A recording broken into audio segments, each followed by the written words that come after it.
보겠습니다. 시편 100편 1절에서 5절까지의 말씀입니다. 제가 가진 성경은 구약성경 875면에 있습니다.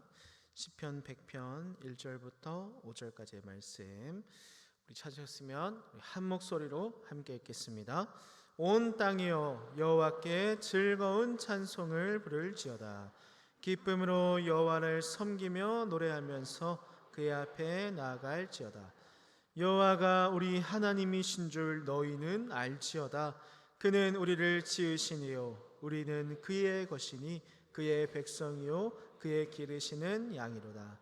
감사함으로 그의 문에 들어가며 찬송함으로 그의 궁정에 들어가서 그에게 감사하며 그의 이름을 송축할지어다.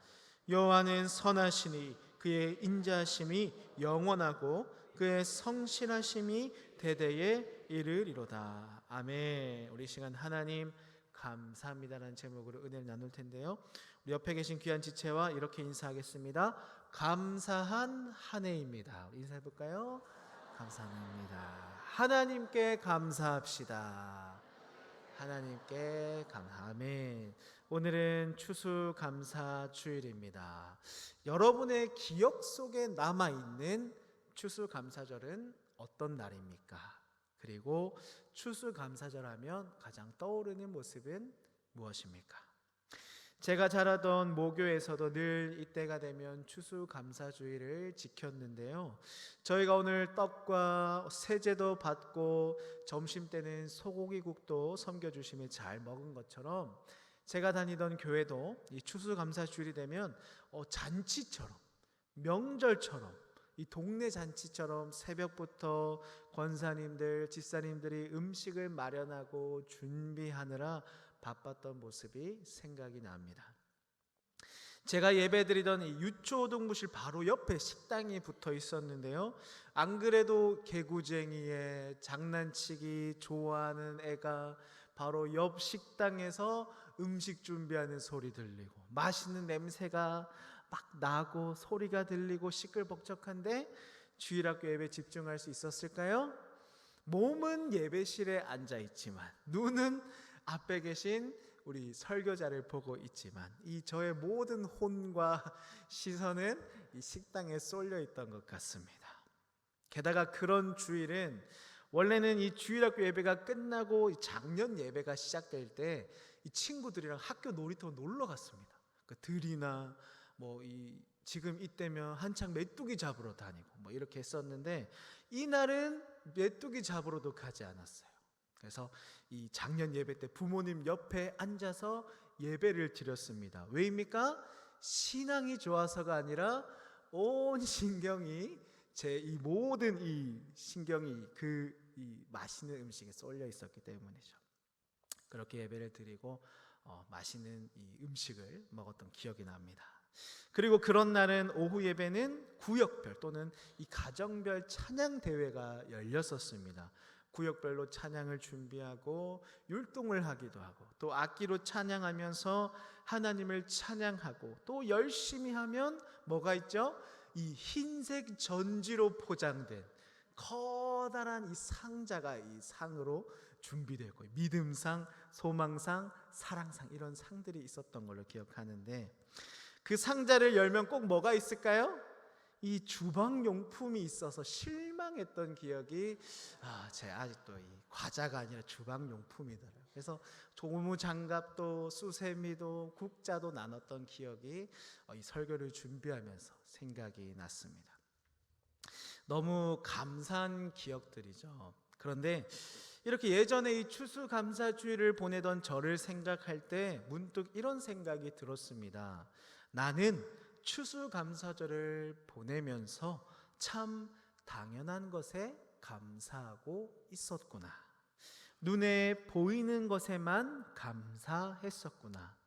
정작 모든 걸 이루신 하나님, 내 모든 것을 이끄시고 나를 자녀로 삼아주신 하나님에 대한 깊은 감사는 없었구나. 여러분의 감사와 그 감사에 대한 마음과 고백은 어떻습니까? 우리는 살아가면서 보이는 것, 당연한 것, 가진 것에 감사합니다. 물론 그것이 잘못되었다는 것은 아닙니다. 당연히 하나님이 우리에게 주신 것에 대해서 감사해야 하는 것이죠. 우리의 필요를 하늘에 계신 아버지께서 채우실 것을 믿으며 구하는 것도 중요합니다. 그런데요, 여러분, 당연한 것, 더해진 것, 보이는 것에 감사하는 것은 하나님을 믿는 사람과 믿지 않는 사람 모두가 할 수 있는 일이죠. 어찌 보면 하나님을 알지 못하는 사람들이 하나님을 믿는 우리보다 더 감사하며 살아가기도 합니다. 그렇다면 하나님을 믿는 우리와 믿지 않는 자들의 감사의 차이는 무엇입니까? 바로 하나님에 대한 감사의 여부입니다. 오늘 시편 100편은 보이는 것에 대한 감사, 주어진 것에 대한 감사를 넘어서서 우리에게 가장 큰 은혜, 우리가 감당할 수 없는 그 사랑, 우리를 여전히 인도하시는 하나님을 노래하고 찬양합니다. 전체가 5절밖에 안 되는 짧은 시지만 이 내용은 아름다움과 깊이를 가늠할 수 없는 하나님의 은혜를 노래하며 감사하고 있는 것이죠. 오늘 말씀을 통해서 하나님께 귀한 감사를 올려드리고 또 감사를 실천하며 살아가는 저와 여러분이 되길 예수님의 이름으로 축원합니다. 첫 번째로 하나님께 감사할 것이 무엇입니까? 우리가 여호와 하나님께 나아갈 수 있음에 감사합니다. 1절입니다. 온 땅이여 여호와께 즐거운 찬송을 부를지어다. 온 땅이요, 이 세상의 모든 것이요, 모든 피조물이요, 누구에게입니까? 여호와께, 그 하나님께 즐거이 찬송하고 외치십시오. 여러분, 하나님이 어떤 분이십니까? 하나님은 이 세상을 만드신 창조주이십니다. 위대하신 주인이시죠. 우리가 기억해야 하는 것은 하나님이 창조주이심을, 위대한 하나님이심을 아는 것도 하나님의 은혜가 없다면 불가능하다는 것입니다. 우리는 하나님의 뜻이 없이는 절대로 하나님의 위대하심과 그 뛰어난 영광을 알 수가 없습니다. 알지 못하는데 어떻게 그 앞으로 나아갈 수 있겠습니까? 우리 스스로는 결코 하나님께 나아갈 수 없는 것이죠. 그러한 인간은 오히려 하나님은커녕 세상의 권력과 영광만을 쫓아서 살아갈 뿐입니다. 우리가 하나님께 나아갈 수 없었습니다. 그렇기 때문에 하나님은 우리를 찾아오셨습니다. 하나님의 찾아오심은 하나님을 대적하는 자들에게는 멸망과 두려움뿐이지만 그의 자녀들에게는 경배와 찬양이 됩니다. 창조주이신 하나님은 모세의 말씀과 함께 그의 백성들 가운데 임하셨는데요, 하나님은 이 애굽에서 노예로 긴 시간을 살아가면서 이 하나님의 백성임을 잊어버린 그들을 찾아오셨고 하나님의 능력을 보여주셨습니다. 하나님은 그곳에서 모세와 아론으로 하여금 10가지 재앙을 일으키십니다. 강이 피로 변하고 개구리와 파리, 메뚜기가 그들을 공격합니다. 불과 우박과 흑암의 제약이 하늘을 덮습니다. 모든 재앙 하나하나가 기이하고 신비하며 이 하나님의 위대하심을 드러냈지만 바로의 그 완악한 마음은 꺾이지 않았습니다. 출애굽기 12장 27절에서 30절 말씀입니다. 너희는 이르기를 이는 여호와의 유월절 제사라. 여호와께서 애굽 사람에게 재앙을 내리실 때에 애굽에 있는 이스라엘 자손의 집을 넘으사 우리의 집을 구원하셨느니라 하라 하매 백성이 머리 숙여 경배하니라. 이스라엘 자손이 물러가서 그대로 행하되 여호와께서 모세와 아론에게 명령하신 대로 행하니라. 밤중에 여호와께서 애굽 땅에서 모든 처음 난 것 곧 왕위에 앉은 바로의 장자로부터 옥에 갇힌 사람의 장자까지와 가축에 처음 난 것을 다 치심에 그 밤에 바로와 그 모든 신하와 모든 애굽 사람이 일어나고 애굽에 큰 부르짖음이 있었으니 이는 그 나라에 죽임을 당하지 아니한 집이 하나도 없었음이었더라. 하나님은 마지막 10번째 재앙을 통해서 이 밤중에 애굽 땅에서 난 모든 처음 난 것을 치십니다. 애굽 사람들은 어떠합니까? 죽임을 당하지 아니한 집이 하나도 없음에 큰 부르짖음이 슬픔이 일어나게 된 것이죠. 그런데 이스라엘 백성은 어떻게 합니까? 27절은 말합니다. 우리의 집을 구원하셨음에 머리 숙여 경배하니라. 출애굽한 이스라엘이 홍해 앞에 서게 되었을 때 앞은 홍해와 뒤는 그들을 추격하는 애굽의 군대로 인해서 이스라엘 백성들은 큰 위기에 놓였습니다. 그러나 하나님의 은혜로 이스라엘 백성은 갈라진 홍해를 무사히 건너지만 바로왕의 군대는 물에 빠져 죽고 맙니다.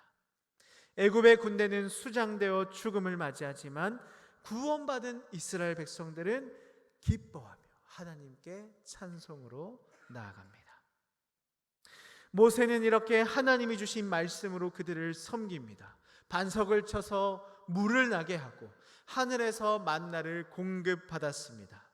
이스라엘 백성은 겉으로는 땅이 없는 나라, 왕이 없는 나라, 민족으로 보이지만 사실상 하나님의 능력을 가진 위대한 민족이었던 것이죠.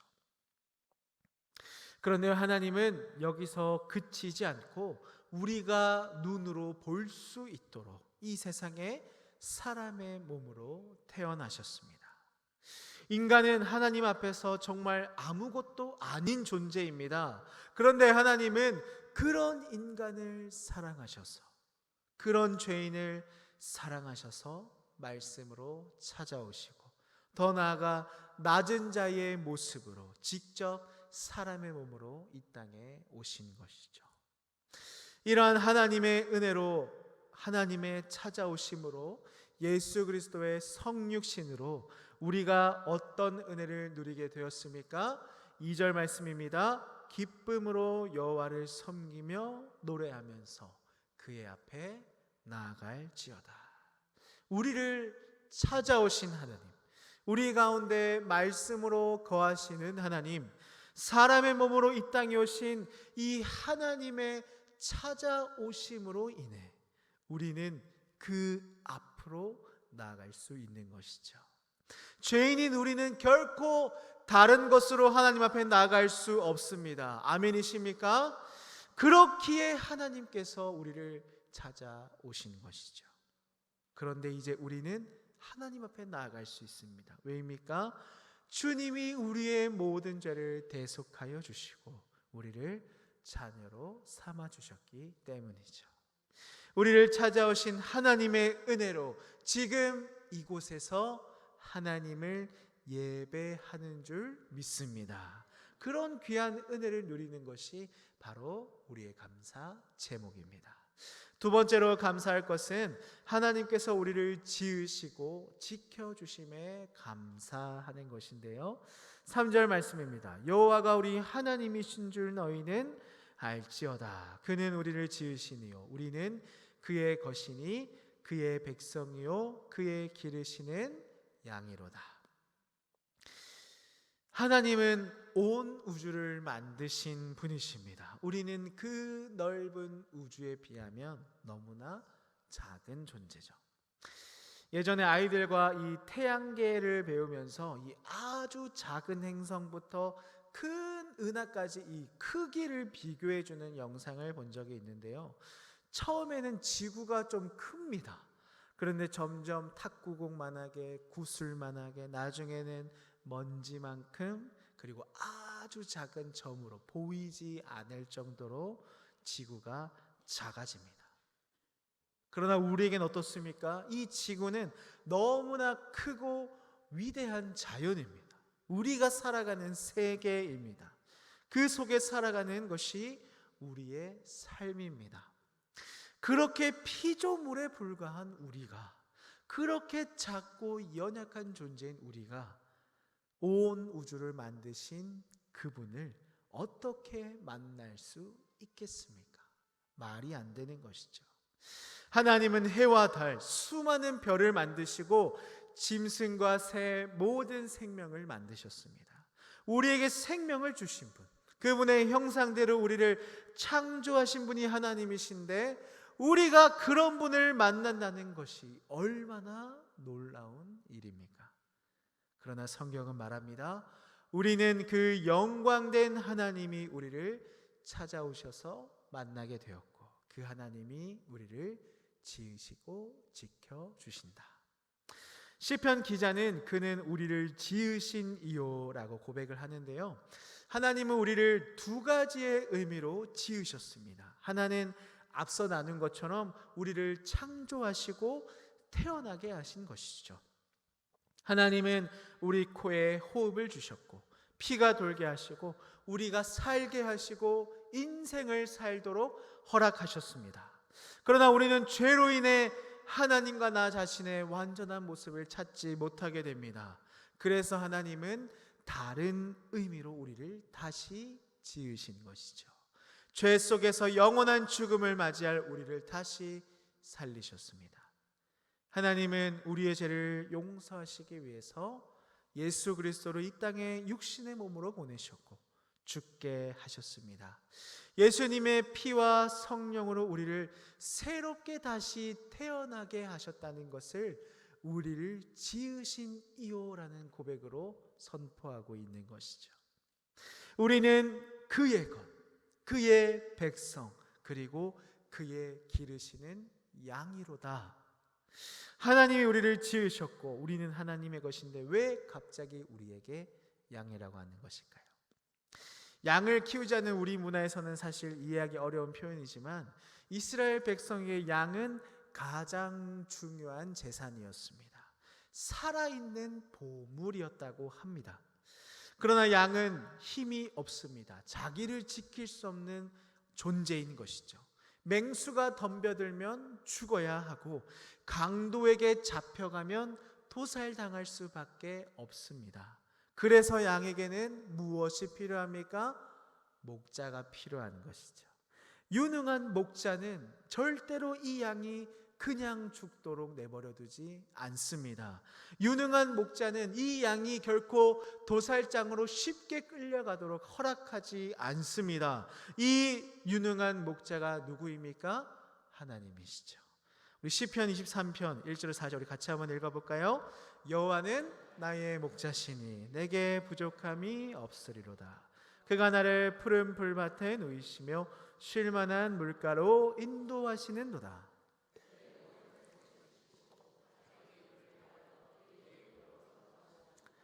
내가 사망의 음침한 골짜기로 다닐지라도 해를 두려워하지 않을 것은 주께서 나와 함께 하심이라.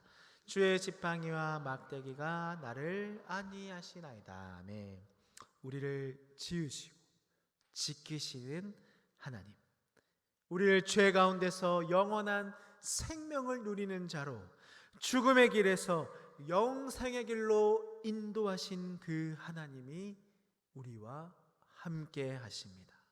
그러니 우리는 그 목자의 음성만을 듣고 따라가면 되는 것이죠. 부족함이 없도록 풀밭과 쉴 만한 물가로 인도하시며 의의 길을 걸어가도록 세상의 모든 해함과 두려움 속에서 우리를 지켜주심이 우리의 감사 제목입니다. 마지막으로 하나님의 궁정에 들어가는 문이 되어주심에 감사하는데요. 4절 말씀입니다. 감사함으로 그의 문에 들어가며 찬송함으로 그의 궁정에 들어가서 그에게 감사하며 그의 이름을 송축할지어다. 하나님이 세상에 오셔서 우리를 만나주신 것도, 예수 그리스도의 죽으심으로 말미암아 우리를 다시 지으신 것, 영원한 생명을 누리게 하신 것도 너무나 기쁘고 감사한 일인데요. 그런데 하나님은 거기서 멈추지 않고 우리를 어디로 들어가게 하십니까? 하나님의 궁정으로 들어가게 하십니다.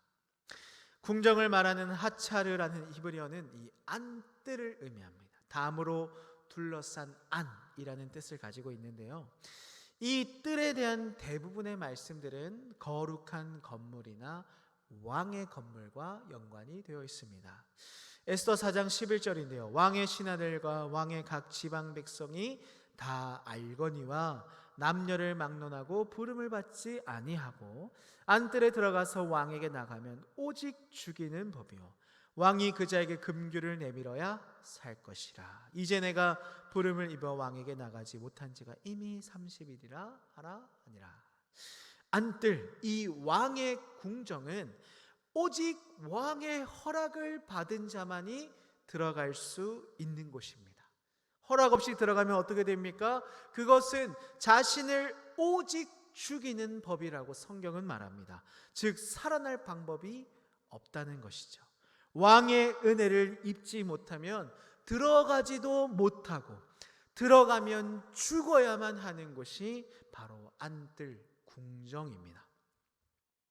그런데 오늘 말씀은 그의 문에 들어가며 찬송함으로 그의 궁정에 들어가서 그에게 감사하며 송축하리라고 말하는데요. 왕의 허락이 없이 결코 들어갈 수 없는 그곳에, 들어가선 안 되는 궁정에 들어가라라고 말합니다. 무엇을 통해서입니까? 그의 문을 통해서죠. 그렇다면 이 문은 무엇일까요? 이 문은 굉장히 좁고 협착한 길로 가게 하는 문, 그러나 생명으로 인도하는 분, 예수 그리스도십니다. 마태복음 7장 13절 14절 말씀입니다. 좁은 문으로 들어가라. 멸망으로 인도하는 문은 크고 그 길이 넓어 그리로 들어가는 자가 많고 생명으로 인도하는 문은 좁고 길이 협착하여 찾는 자가 적음이라. 예수님은 하나님 나라에 들어가려면 반드시 좁은 문으로 들어가라고 말씀하십니다. 여러분, 좁은 문으로 들어가려면 내가 가진 많은 것을 버려야 할 수도 있습니다. 좁은 문으로 들어가면 들어간 뒤에 더 거칠고 더 많은 가시를 만날 수도 있습니다. 길을 찾지 못해 앞으로 나아가지 못할지도 모릅니다. 그러는 동안 세상 사람들은 넓은 문을 통과합니다. 아주 쌩쌩 달리는 것이죠. 믿음으로 살아가는 우리의 현실이 좁은 벽에 끼어서 아무것도 하지 못하는 것처럼, 안 되는 것처럼 보이기도 합니다. 다른 사람들은 넓은 세상에서 넓은 길을 통해 좋은 것은 다 차지하는 것처럼 느껴지기도 합니다. 그러나 놀라운 것은 그 좁은 문을 통해 우리는 누굴 보게 됩니까? 영원한 생명의 길, 하나님을 보게 되는 것이죠. 예수님은 십자가에 달려 죽으심으로 우리의 모든 죄를 대속하셨습니다. 그때 성전 지성소의 휘장이 위에서 아래로 찢어지면서 하나님의 궁정으로 들어가는 문이 열리게 된 것이죠. 우리는 예수님이라는 그 좁은 문, 예수님이라는 그 문을 통해 영원한 생명으로 하나님의 궁정으로 들어가게 되었습니다. 그런 죄인이 하나님의 궁전에 들어가니 하나님의 허락을 통해 마련하신 예수 그리스도라는 생명의 문을 통해 구원의 은혜를 누리게 하시니 이것이 가장 귀한 우리의 감사 제목인 것이죠. 5절 말씀입니다. 여호와는 선하시니 그의 인자하심이 영원하고 그의 성실하심이 대대에 이르리로다. 아멘. 사랑하는 성도 여러분, 하나님의 은혜는 일시적인 것이 아닙니다. 잠깐이 아닙니다. 주어지다가 부족해지고 약해지고 마르는 것도 아닙니다. 5절 말씀은 뭐라고 선포합니까? 여호와는 선하시며 그분의 사랑은 영원하도다. 그분의 성실하심은 마름이 없고 대대로 이어질 것이다. 그러니 여러분, 우리의 감사도 어떻게 돼야 됩니까? 마름이 없고 계속해서 흘러넘쳐야 하는 것이죠. 이 흘러넘침이 내 삶을 넘어서 내 가정을 채우고, 내 가정을 넘어서 내가 일하는 모든 직장과 삶의 터전과 내가 머무는 모든 장소에서 흘러넘치기를 예수님의 이름으로 축원합니다. 그리하여 오늘 이 설교의 제목처럼 우리의 모든 순간순간 속에서 하나님 감사합니다 라고 고백하는 저와 여러분의 삶이 되길 예수님의 이름으로 축원합니다. 기도하겠습니다.